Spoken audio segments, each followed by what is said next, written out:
ನೋಡಿ, ಎಷ್ಟೋ ಉದ್ಯೋಗ ಆಕಾಂಕ್ಷಿಗಳ ಭವಿಷ್ಯದ ವಿಚಾರವಾಗಿ ಕೇವಲ ತಾನು ಸ್ಪರ್ಧಾತ್ಮಕ ಪರೀಕ್ಷೆನ ಬರೆದು ತನ್ನ ಭವಿಷ್ಯವನ್ನು ರೂಪಿಸ್ಕೊಳ್ಬೇಕು ಅಂತ ಮಾತ್ರ ಸ್ಪರ್ಧಾರ್ಥಿಗಳಿರಲ್ಲ.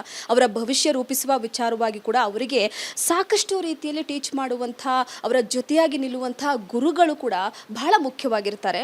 ನನ್ನೊಟ್ಟಿಗೆ ಶಾಂತಪ್ಪ ಅವರಿದ್ದಾರೆ. ಪ್ರತಿಯೊಬ್ಬ ವಿದ್ಯಾರ್ಥಿ ಆಗಿರ್ಬೋದು, ಪ್ರತಿಯೊಬ್ಬ ಸ್ಪರ್ಧಾರ್ಥಿ ಆಗಿರ್ಬೋದು, ಒಂದು ಕನಸನ್ನು ಇಟ್ಕೊಂಡು ಬರ್ತಾನೆ. ಆದರೆ ಆ ಕನಸು ಇವಾಗ ಏನಾಗ್ತಾ ಇದೆ ಅಂದರೆ, ಎಲ್ಲವೂ ಕೂಡ ನೀರಿನಲ್ಲಿ ಹುಣ್ಸೆಹಣ್ಣು ತೊಳ್ಕೊಂಡು ಹೋಗ್ಬಿಡುತ್ತಲ್ಲ ಅನ್ನೋ ರೀತಿಯಾಗಿ ಆಗ್ತಾ ಇದೆ. ಏನು ಹೇಳ್ತೀರಾ ಮೇಡಮ್? ಈ ಸಂದರ್ಭದಲ್ಲಿ ಕುಮಾರವ್ಯಾಸನ ಒಂದು ಮಾತು ನೆನಪಾಗುತ್ತೆ.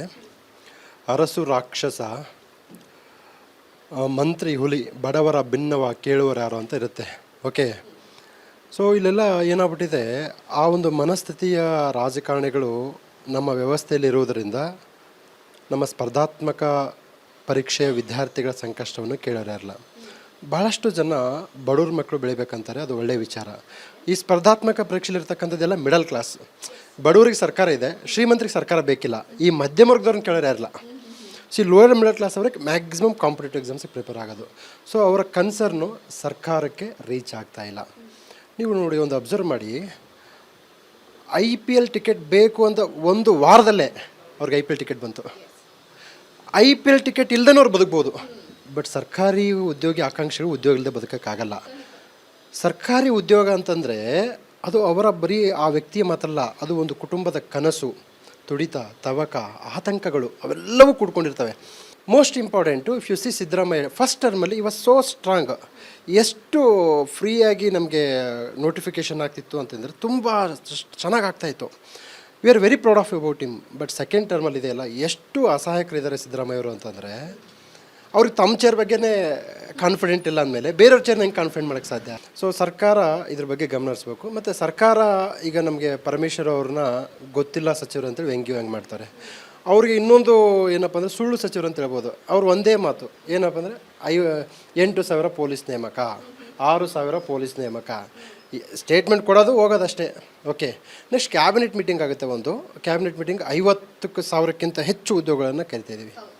ಸರ್ಕಾರಗಳಿಗೆ ಅವ್ರಿಗೆ ರಾಜಕಾರಣ ಬೇಕು, IPL ಟಿಕೆಟ್ ಬೇಕು, ಉಪಚುನಾವಣೆಗಳು ಬೇಕು. ಓಕೆ, ಡೆಲ್ಲಿಗೆ ಹೋಗಬೇಕು. ನೋಡಿ, ನೀವು ಡೆಲ್ಲಿಗೆ ಹೋದ್ರೆ ಎಲ್ಲರೂ ಮಂತ್ರಿ ಬೇಕಂತೇಳಿ, ಇವರಿಗೆ ನೋಟಿಫಿಕೇಷನ್ ಆಗಬೇಕಂತೇಳಿ ಯಾರಾದರೂ ಒಬ್ಬರನ್ನು ನೋಟ ಮಾಡಿದರೆ?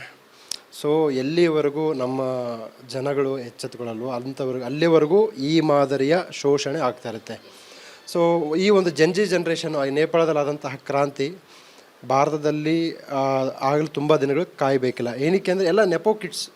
ಓಕೆ, ಸೊ ಈ ಮಾದರಿಯ 50,000 ನಾವು ಮಾಡ್ತೀವಿ ಅಂತಂದರು, ಮಾಡಿಲ್ಲ. ಸೊ ಇದು ಹೀಗೆ ನಡೀತಾ ಇರುತ್ತೆ. ಸೊ ಇದೊಂದು ಕಾದ ಕೆಂಡವಾಗಿದೆ, ಯಾವತ್ತೂ ಬುಗಿಲು ಹೇಳುತ್ತೋ ಗೊತ್ತಾಗಲ್ಲ. ನಿಮ್ಮ ಹೆಸರು ಹೇಳಿ. ನನ್ನ ಹೆಸರು ನನ್ನಪ್ಪ ಮೇಡಮ್. ಎಲ್ಲಿಂದ ಬಂದಿದ್ದೀರಾ ಸರ್? ನಾವು ಬಿಜಾಪುರದಿಂದ ಬಂದಿದ್ದೀವಿ ಮೇಡಮ್. ಬಿಜಾಪುರದಿಂದ ಉದ್ಯೋಗವನ್ನು ಅರಸಿ ಬೆಂಗಳೂರಿನಲ್ಲಿ ಸ್ಪರ್ಧೆಗೆ ರೆಡಿ ಆಗ್ತಿದ್ದಾರೆ. ಎಷ್ಟು ವರ್ಷ ಆಯಿತು? ನಾವು 5 ವರ್ಷ ಆಯಿತು ಮೇಡಮ್. ಓದಾಗ್ತು 5 ವರ್ಷ. 2021ರಿಂದ ಓದ್ತಾ ಇದ್ದೀವಿ. 2021ರಿಂದ. ಓಕೆ, ಸರ್ಕಾರ ನೇಮಕಾತಿ ಮಾಡ್ತಿಲ್ಲ, ಆದರೆ ಏನೂ ಮಾಡೋದಕ್ಕಾಗಲ್ಲ. ಓದು ಅನ್ನುವಂಥದ್ದನ್ನು ಬಿಟ್ಟು ಹೋಗೋದಕ್ಕಾಗಲ್ಲ. ಪರಿಸ್ಥಿತಿ ಹೇಗಿದೆ ನಿಮ್ಮದು? ತುಂಬ ಕಷ್ಟ ಇದೆ ಮೇಡಮ್. ಯಾರ ಹತ್ರನೂ ಹೇಳ್ಕೊಳಂಗಿಲ್ಲ. ಹೇಳ್ಕೊಂಡ್ರೆ ನಗ್ತಾರೆ. ಸುಮ್ಮನೆ ಅದು ಸರ್ಕಾರಕ್ಕೆ ಹೇಳು, ಅವ್ರಿಗೆ ಯೂಸ್ ಇಲ್ಲ. ಇವಾಗ ಸರ್ಕಾರಕ್ಕೆ ಏನಂತ ಹೇಳೋದು? ಇನ್ನೂ ಅವ್ರು ಇನ್ನೂ ಎಷ್ಟು ವರ್ಷ, ಇನ್ನೊಂದು 10 ವರ್ಷ 20 ವರ್ಷ ಓದಂತಾರೆ, ಅಷ್ಟು ವರ್ಷ ಓದ್ತೀವಿ, ಆವಾಗನ ಮಾಡ್ತಾರೆ ಅಂತ ಕೇಳ್ಬೇಕು ಅಷ್ಟೇ ಅವರಿಗೆ. ಅದನ್ನು ಬಿಟ್ಟು ಮತ್ತೇನು ಕೇಳಂಗಿಲ್ಲ. ಎಲ್ಲೆಲ್ಲ ಕಷ್ಟ ಇದೆ ಮೇಡಮ್ ನಮಗೆ. ಸರ್ಕಾರ ಅಧಿವೇಶನ ಆಗಲಿ, ಕ್ಯಾಬಿನೆಟ್ ಮೀಟಿಂಗ್ ಆಗಲಿ, ನಮಗೆ IPL ಟಿಕೆಟ್ ಬೇಕು ಅಂದರೆ ಚಿಟಿಕೆ ಹೊಡೆಯೋಷ್ಟು ಒಳಗಡೆ ಸಿಕ್ಬಿಡುತ್ತೆ IPL ಟಿಕೆಟು. ಆದರೆ ಕಣ್ಣಲ್ಲಿ ಕನಸನ್ನು ಇಟ್ಕೊಂಡು ಕಾಯ್ತಾ ಇರುವಂಥ ಉದ್ಯೋಗ ಆಕಾಂಕ್ಷಿಗಳಿಗೆ ಭವಿಷ್ಯವನ್ನು ರೂಪಿಸೋದಕ್ಕೆ ಜಾಬ್ ಕಾಲ್ಫರ್ ಮಾಡೋದಕ್ಕೆ ಆಗ್ತಾನೆ ಇಲ್ವಾ ಸರ್ಕಾರದ ಕೈಲಿ ಅಂತ? ಏನು ಮಾಡ್ತಿದ್ದಾರೆ ಮೇಡಮ್, ಅದು ಅವ್ರನ್ನ ಕೇಳಬೇಕು. ನಮ್ಮನ್ನು ಕೇಳಿದ್ರೆ ನಾವು ಓದೋರಷ್ಟೇ. ಅವ್ರು ಏನು ಮಾಡ್ತಿದ್ದಾರೆ ಅಂತ ನೀವು ಕೇಳ್ಬೇಕು. ನಾವು ಇಲ್ಲೆಲ್ಲ ಊಟದೆಲ್ಲ ಕಷ್ಟ ಇದೆ ಮೇಡಮ್. 3 ಹೊತ್ತು ಅನ್ನ ತಿಂದ್ಕೊಂಡು ಮನೆಯಲ್ಲೆಲ್ಲ ಕಷ್ಟ. ನೋಡೋಕ್ಕಾಗ್ತಿಲ್ಲ. ಸುಮ್ಮನೆ ಓದೋದಂತ ಬಂದಿರೋದು. ಅಲ್ಲಿ ಮನೇಲಿ ನೋಡೋಕ್ಕಾಗಲ್ಲ, ಮನೇಲಿ ದುಡ್ಡಿಲ್ಲ. ಸುಮ್ಮನೆ ಸಾಲ ಇಸ್ಕೊಂಡು ಬಂದು ಓದ್ತಿರೋದು. ನಮ್ಮದೆಲ್ಲ ವಿಚಾರ ಅವ್ರಿಗೆ ಗೊತ್ತಿರಲ್ಲ, ನಮ್ದು ಎಷ್ಟು ಕಷ್ಟ ಇರುತ್ತೆ ಅಂತ. ಅವರೇನೋ ದೊಡ್ಡ ಇದರಲ್ಲಿ ಕುತ್ಕೊಂಡು AC ರೂಮಲ್ಲಿ ಕುತ್ಕೊಂಡು ಮಾತಾಡ್ತಿರ್ತಾರೆ. ನಮ್ಮದೆಲ್ಲ ಇಲ್ಲಿ ಗೊತ್ತಾಗಲ್ಲ ಅವರಿಗೆ. ನಾವು ಬಿಸಿಲಲ್ಲಿ ಸಾಯ್ತಾ ಇರ್ತೀವಿ. ಯಾರಿಗೆ ಹೇಳೋಣ? ಹೇಳಕ್ಕೆ ಸರ್ಕಾರ ಕೇಳಿದ್ರೆ ಅವ್ರವ್ರದ್ದು ಒಂದು ಜಗಳನೇ, ದೊಡ್ಡ ಜಗಳ ನಡೆದೈತೆ ಅವ್ರದ್ದೇ. ಅವ್ರ ಸೀಟಿಗೋಸ್ಕರ ಅವ್ರು ಸಾಯ್ತಾರೆ. ನಿಮ್ಮ ಫೋಕಸ್ ಏನಿದೆ? ಏನಾಗಬೇಕು ಅಂತ ಓದ್ತಾ ಇದ್ದೀರಾ ನೀವು? ಏನು ಮೇಡಮ್, ಇಲ್ಲಿ ಬಿಜಾಪುರಿಂದ ಬೆಂಗಳೂರು ಬಂದು PSI ಓದಬೇಕಂತ ಬಂದಿರೋದು. ಏನು ಅದೆಲ್ಲ ಬಿಟ್ಟು ಇನ್ನು ಹೋಗ್ಬೇಕಂತಿದ್ದೀನಿ ಅಷ್ಟೇ. ಸರ್ಕಾರ ಈ ರೀತಿ ಮಾಡ್ತಾ ಇರೋದಕ್ಕೆ ಒಂದು ಕಡೆ ವಯಸ್ಸನ್ನೋದು ಹಾಗೆ ಇರೋದಿಲ್ಲ, ಸಮಯ ಅನ್ನೋದು ಹಾಗೆ ಇರೋದಿಲ್ಲ, ವರ್ಷಗಳು ಕೂಡ ನಮಗೆ ಬರೋದಿಲ್ಲ. ಸೊ ಎಲ್ಲ ಕೂಡ ಮುಗ್ದು ಹೋಗ್ತಾ ಇದೆ. ಏನು ಹೇಳ್ತೀರಾ? ಹೆಣ್ಮಕ್ಳ ವಿಷಯ ಅಂತ ಹೇಳೋದಾದರೆ ಈಗ ಹೆಣ್ಮಕ್ಳ ಪರರಿಗೆ ಅವರು ಕೇವಲ ಆಧಾರ್ ಕಾರ್ಡನ್ನು ಅಂತ ಒಂದು ಮೇನ್ ಸ್ಕ್ಯಾಮ್ನ ಮಾಡಿ ನಮ್ಮನ್ನು ಎಲ್ಲೋ ನೀವು ದೇಶವನ್ನು ಸುತ್ತಬೇಕು ಊರನ್ನು ಸುತ್ತಬೇಕು ಅಂತ ಹೇಳಿ ಇಡೀ ಕರ್ನಾಟಕ ಸುತ್ತಿ ಅಂತ ಕಳಿಸ್ತಿದ್ದಾರೆ. ಆದರೆ ಹೆಣ್ಣುಮಕ್ಕಳು ಕೂಡ ಈ ಕರ್ನಾಟಕದಲ್ಲಿರೋಂಥ ಬುದ್ಧಿವಂತ ನಾಗರಿಕರಿಗೂ ಅವರಿಗೂ ಕೂಡ ಒಂದು ಒಳ್ಳೆ ಸ್ಥಾನಮಾನ ಕೊಡಬೇಕು, ಅವ್ರಿಗೆ ನೋಟಿಫಿಕೇಶನ್ ಕೊಟ್ಟು ಒಂದು ಹುದ್ದೆ ಕೊಡಬೇಕು ವಿನಃ ಬಸ್ನಲ್ಲಿರುವಂಥ ಸೀಟ್ ಅಲ್ಲ ಸರ್ ಅಂತ ಹೇಳಿ ಕೇಳೋದಕ್ಕೆ ಇಷ್ಟಪಡ್ತೀನಿ ನಾನು ಮೇಡಮ್. ಈಗ ಮತ್ತೊಂದು ಕಡೆ ಯುವ ನಿಧಿ ಕೊಡ್ತಾ ಇದ್ದೀವಿ ನಾವು, ವಿದ್ಯಾರ್ಥಿಗಳು ಎಜುಕೇಷನ್ ಮುಗಿದ ತಕ್ಷಣ ಯುವ ನಿಧಿ ಕೊಡ್ತಾ ಇದ್ದೀವಿ, ಯಾಕಂದರೆ ಅವರಿಗೆ ಒಂದಷ್ಟು ಸಹಾಯ ಆಗಲಿ ಅಂತ. ಆ ಯುವ ನಿಧಿ ಸಾಕಾಗುತ್ತಾ? ಆ ಯುವ ನಿಧಿ ಸಾಕಾಗೋದಿರಲಿ ಮೇಡಮ್, ಆ ಯುವ ನಿಧಿ ನಮ್ಗೆ ತಲುಪ್ತಾನೆ ಇಲ್ಲ. ಈಗ ಆಗ್ತಿರೋಂಥ ಬಜೆಟಲ್ಲಿ ನೋಡಿದ್ರೆ ಯುವ ನಿಧಿಗೆ ಯಾವುದೇ ಥರದ ಫಂಡ್ನ ಅಲೋಕೇಟೇ ಮಾಡಲಿಲ್ಲ. ನೀವು ಯುವ ನಿಧಿ ನಿಲ್ಲಿಸಿದ್ದೀರಾ, ಒಳ್ಳೆಯದೇ, ಅದ್ರ ಬದಲಾಗಿ ನಮಗೆ ಕೆಲಸನಾದರೂ ಕೊಡಿ. ನಾವು ನಿಮ್ಗೆ ಯಾವತ್ತೂ ಯುವ ನಿಧಿ ಕೊಡಿ ಅಂತ ಕೇಳೇ ಇಲ್ಲ. ನಾವೆಲ್ಲ ನಿಮಗೆ ಕೇಳ್ತಾ ಇರೋದು ಒಂದು ಹುದ್ದೆ ಕೊಡಿ, ನೋಟಿಫಿಕೇಷನ್ ಕೊಡಿ.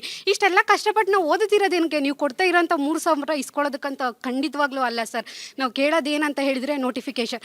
ನಾವು ನಮ್ಮ ಶ್ರಮದಿಂದ 3,000 ಅಲ್ಲ 30,000 ದುಡಿಯುವಂಥ ಶಕ್ತಿ ನಮ್ಮಲ್ಲಿದೆ. ಆ ಶಕ್ತಿ ಏನಂತ ಹೇಳಿದರೆ ವಿದ್ಯೆ. ನಾವು ಇಂದಲ್ಲ ನಾಳೆ ಕೆಲಸ ಪಡೆದುಕೊಳ್ತೀವಿ ಅನ್ನೋ ಅಂಥ ಒಂದು ಆತ್ಮಸ್ಥೈರ್ಯದಿಂದ ಓದ್ತಾ ಇದ್ದೀವಿ. ಆದರೆ ನೀವು ನೋಟಿಫಿಕೇಷನ್ನೇ ಬಿಡ್ತಾ ಇಲ್ಲ. ಸೊ ಯಾವಾಗ ನೋಟಿಫಿಕೇಷನ್ ಬಿಡ್ತೀರಾ ದಯವಿಟ್ಟು ನಮ್ಮ ಕೂಗನ್ನು ನೀವು ಕೇಳಿಸ್ಕೊಳ್ಳಿ. ಎಲ್ಲ ನಿಮಗೆ ಏನೋ ರಾಜಕಾರಣ ಭಾಳ ದೊಡ್ಡ ಹುದ್ದೆ ಆಗಿರ್ಬೋದು, ಇಡೀ ರಾಜ್ಯವನ್ನು ನೋಡ್ಕೊಳ್ಳುವಂಥ ಮುಖ್ಯಮಂತ್ರಿ ಸಾಹೇಬರಿಗೆ ನಮ್ಮಂಥ ಚಿಕ್ಕವರು ಬಡವರ ಕಷ್ಟ ಗೊತ್ತಾಗದೇ ಇರ್ಬೋದು. ನೀವಂಥ ದೊಡ್ಡ ಸೀಟಲ್ಲಿ ಇದ್ದೀರಾ, ನಿಮಗೆ ಗೊತ್ತಾಗಲ್ಲ. ನಾವಿಲ್ಲಿ ಒಂದು ಹೊತ್ತು ಊಟಕ್ಕೆ ಕೂಡ ಕಷ್ಟಪಡ್ತಾ ಇದ್ದೀವಿ ಸರ್. ಊರಿಂದ ಊರಿಗೆ ಇಲ್ಲಿ ಬಂದು ಬೆಂಗಳೂರು ಹೆಸರಿಗೆ ಬೆಂಗಳೂರಾಗಿದ್ರೂ ಇಲ್ಲಿ ಎಲ್ಲ ಇಂಡಿಯಾದಲ್ಲಿರೋಂಥ ಎಲ್ಲ ಫುಡ್ ಸಿಗ್ಬೋದು, ಆದರೆ ನಮ್ಮ ಫುಡ್ಡೇ ನಮಗೆ ಸಿಗ್ತಾ ಇಲ್ಲ. ಮನುಷ್ಯನಿಗೆ ಬೇಕಾಗಿರೋಂಥ ಬೇಸಿಕ್ ನೀಡ್ಸ್ ಏನು, ಶೆಲ್ಟರು, ಫುಡ್ಡು, ವಾಟರು, ಅದೇ ಕರೆಕ್ಟಾಗಿ ಸಪ್ಲೈ ಆಗ್ತಾ ಇಲ್ಲ. ಅದಿಲ್ಲ ಅಂತ ಹೇಳಿದ್ರು ನಾವು ಕಷ್ಟಪಟ್ಟು ಓದ್ತೀವಿ ಅನ್ನೋಂಥ ಆತ್ಮಸ್ಥೈರ್ಯ ನಮ್ಮಲ್ಲಿದೆ, ಆದರೆ ನೋಟಿಫಿಕೇಷನ್ನೇ ಆಗ್ತಾ ಇಲ್ಲ. ಏನು ಮಾಡೋದಾಗುತ್ತೆ ಮೇಡಮ್? ನಾವು ಕೇಳಿದರೆ ಪ್ರಶ್ನೆ ಮಾಡಬೇಕು, ಆದರೆ ಈ ಪ್ರಶ್ನೆಗಳಿಗೆ ಉತ್ತರ ಖಂಡಿತವಾಗ್ಲೂ ಕೊಡ್ತಾರೆ ಅಂತ ನಿಮ್ಗೆ ಅನ್ಸುತ್ತಾ ಮ್ಯಾಮ್?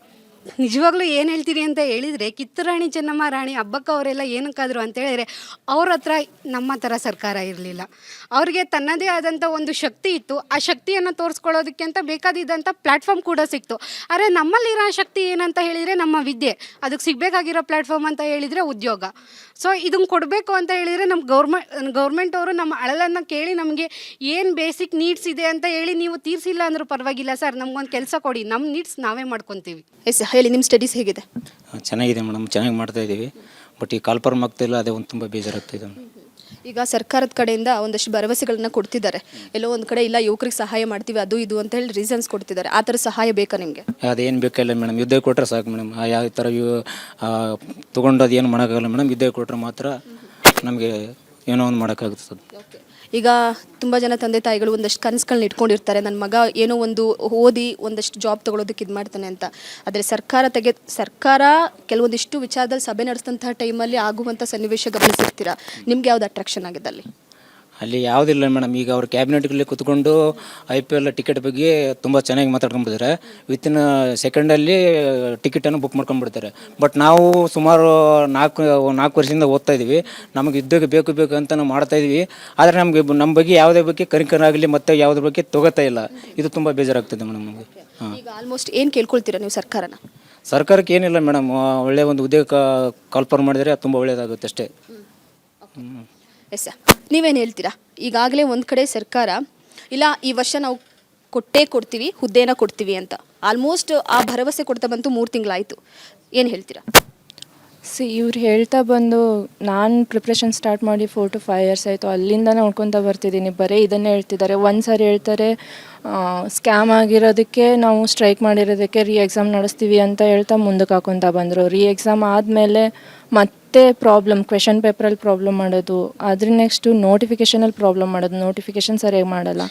ನಾವು ಇಯರ್ಲಿ ನೋಟಿಫಿಕೇಷನ್ ಮಾಡಿದ್ರೆ ಕಡಿಮೆ ಪೋಸ್ಟ್ ಇದ್ರೂ ಪರವಾಗಿಲ್ಲ, ನಮ್ಗೆ ತೊಂದರೆ ಇಲ್ಲ. ಇಯರ್ಲಿ ನೋಟಿಫಿಕೇಷನ್ ಮಾಡಿ ಒಂದು ಕ್ಯಾಲೆಂಡ್ರ್ ಬಿಟ್ಟರೆ UPSC ಥರ ಪ್ರಿಪ್ರೇಷನ್ ಮಾಡೋರಿಗೂ ಒಳ್ಳೆಯದು. ಎಷ್ಟಂತ ಓದೋದು? 1 ವರ್ಷ ಓದ್ಬೋದು, 2 ವರ್ಷ, 3 ವರ್ಷನೂ ಪೇಷನ್ಸಿಂದ ಓದ್ಬೋದು. ಆಮೇಲೆ ಆಗಲ್ಲ madam. Family pressure, age, social pressure ಎಲ್ಲ ಸ್ಟಾರ್ಟ್ ಆಗುತ್ತೆ. ಈಗ ಒಂದು ಕಡೆ ಸರ್ಕಾರಕ್ಕೆ ಏನು ಸಮಸ್ಯೆ ಅಂತ ನಿಮ್ಗೆ ಅನ್ನಿಸ್ತಾ ಇದೆ? ಒಬ್ಬ ಸ್ಪರ್ಧಾರ್ಥಿಯಾಗಿ ಸರ್ಕಾರಕ್ಕೆ ಫೈನಾನ್ಷಿಯಲ್ ಪ್ರಾಬ್ಲಮ್ಮಾ, ಅಥವಾ ಸರ್ಕಾರಕ್ಕೆ ಯುವಕರ ಭವಿಷ್ಯ ಇಂಪಾರ್ಟೆಂಟ್ ಇಲ್ವಾ, ಅಥವಾ ಸರ್ಕಾರಕ್ಕೆ ಇಲ್ಲ ಹುದ್ದೆಯನ್ನು ಕರೆದ್ರೆ ನಂಗೆ ಇದು ತೊಂದರೆ ಅಪ್ಪ ಅಂತ ಏನಾದರೂ ಅನ್ನಿಸ್ತಿದೆಯಾ? ಮೇಡಮ್, ಸರ್ಕಾರಕ್ಕೆ ಅವ್ರು ನಮ್ಮ ಮೇಲೆ ಕಾಳಜಿ ತೋರಿಸ್ತಿಲ್ಲ ಮೇಡಮ್ ಫಸ್ಟಿಗೆ. ಈಗ ನಾನು ಬಂದು 7 ವರ್ಷ ಆಯ್ತು ಮೇಡಮ್ ಓದ್ತಾ ಇರೋದು. ಏನೂ ನೋಟಿಫಿಕೇಶನ್ ಆಗ್ತಿಲ್ಲ, ಕಾಲ್ ಫಾರ್ ಮೈನ್ ಆಗ್ತಿಲ್ಲ ಮೇಡಮ್. ಭಾಳ ಪ್ರಾಬ್ಲಮ್ ಇದೆ. ಮನೇಲಿ ಎಷ್ಟೊಂದು ಅಮೌಂಟ್ ಕೇಳಿದೆ ಮೇಡಮ್. ಸರಿ 7 ಇಯರ್ಸ್ ಆಯ್ತಾ? ಹಾಂ 7 ಇಯರ್ಸ್ ಆಯ್ತು ಮೇಡಮ್. ಹಾಂ ಮೇಡಮ್, ನಮ್ಮದು ಬ್ಯಾಕ್ಗ್ರೌಂಡ್ ಮೇಡಮ್, ನಮ್ಮದು ಇಂಜಿನಿಯರಿಂಗ್ ಬ್ಯಾಕ್ಗ್ರೌಂಡ್. ಪ್ರೈವೇಟ್ ಸೆಕ್ಟರಲ್ಲಿ ಹೋದ್ರೂ ಮಂತ್ಲಿ 10,000 ಆಗುತ್ತೆ ಮೇಡಮ್. ಇಲ್ಲಿ ರೂಮ್ ಇರೋಕ್ಕೆ ಆಗಲ್ಲ ಮೇಡಮ್ ಅಷ್ಟು ಅಮೌಂಟಲ್ಲಿ. ಈಗ ಬಂದು 7 ವರ್ಷ ಆಯ್ತು ಮೇಡಮ್. ಪಿ ಜಿಯಲ್ಲಿ 6,000 ಕಟ್ಟೋಕ್ಕಾಗಲ್ಲ. ಮನೇಲಿ ಎಷ್ಟಂತ ಫೋರ್ಸ್ ಮಾಡೋಕೆ ಮೇಡಮ್, ಕೊಡ್ರಿ ಅಂತ. ಏಜಲ್ಲಿ ಇದು ಆಯ್ತು ಮೇಡಮ್, ಲಿಮಿಟ್ ಆಯಿತು. ಎಷ್ಟಂತ ಕೇಳೋಕ್ಕಾಗುತ್ತೆ ಮೇಡಮ್, ಕೈ ಚಾಚಿ ಕೇಳೋಕ್ಕಾಗಲ್ಲ. ನೋಡಿ ವೀಕ್ಷಕರೇ, ಇದಿಷ್ಟು ಸದ್ಯಕ್ಕೆ ಸ್ಪರ್ಧಾರ್ಥಿಗಳ ಮಾತಾಗಿದೆ. ಪ್ರಮುಖವಾಗಿ ನೋಡಿ, ಸದ್ಯದ ಮಟ್ಟಿಗೆ ಒಂದು ಕಡೆ ಇಲ್ಲ, ನಮಗೆ ನೇಮಕಾತಿ ಬೇಕೇ ಬೇಕು, ನಮ್ಮ ಭವಿಷ್ಯವನ್ನು ರೂಪಿಸ್ಕೊಳ್ಳೋದಕ್ಕೆ ನೇಮಕಾತಿ ಬೇಕು. ಆದರೆ ಸರ್ಕಾರ ಮೀನಾಮೇಷ ಎಣಿಸ್ತಾ ಇರುವಂಥದ್ದು ಯಾಕೆ? ಯುವಕರ ಭವಿಷ್ಯದ ಕನಸನ್ನು ಇಲ್ಲಿಗೆ ನುಚ್ಚುನೂರು ಮಾಡ್ತಾ ಇರೋದು ಯಾಕೆ? 5-6 ವರ್ಷದಿಂದ 7-8 ವರ್ಷದಿಂದಲೂ ಕೂಡ ನಾವು ಇಲ್ಲಿ ಸ್ಪರ್ಧೆಗೋಸ್ಕರ ಓದ್ತಾ ಇದ್ದೀವಿ. ಓದು ದಿನ ಬರೀ ಓದು ಅಂತ ಆದರೆ ನಮ್ಮ ಭವಿಷ್ಯಕ್ಕೆ ಭದ್ರ ಬುನಾದಿ ಹಾದಿ ಯಾವಾಗ ಅನ್ನುವಂಥ ವಿಚಾರವಾಗಿ ಸ್ಪರ್ಧಾರ್ಥಿಗಳೇ ಪ್ರಶ್ನೆ ಮಾಡ್ತಾ ಇರುವಂಥದ್ದು. ಇದಕ್ಕೆ ಸರ್ಕಾರವೇ ಉತ್ತರ ಕೊಡಬೇಕು, ಬೇರೆ ಯಾರು ಕೂಡ ಉತ್ತರ ಕೊಡೋ ಹಾಗಿಲ್ಲ. ಕ್ಯಾಮ್ರಾ ಪರ್ಸನ್ ಮಂಜುನಾಥ್ ಜೊತೆ ರೂಪಾ ಚಂದ್ರು, ರಿಪಬ್ಲಿಕ್ ಕನ್ನಡ.